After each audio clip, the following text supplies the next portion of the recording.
মেয়েদের 18 বছর হলে স্বামীর সংসার করতে হয়, আর ছেলেদের 18 বছর হলে জীবন যুদ্ধে লড়তে হয়।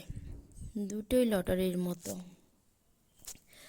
জিতলে কপাল আর না জিতলে ফোড়া কপাল। এটাই বাস্তব।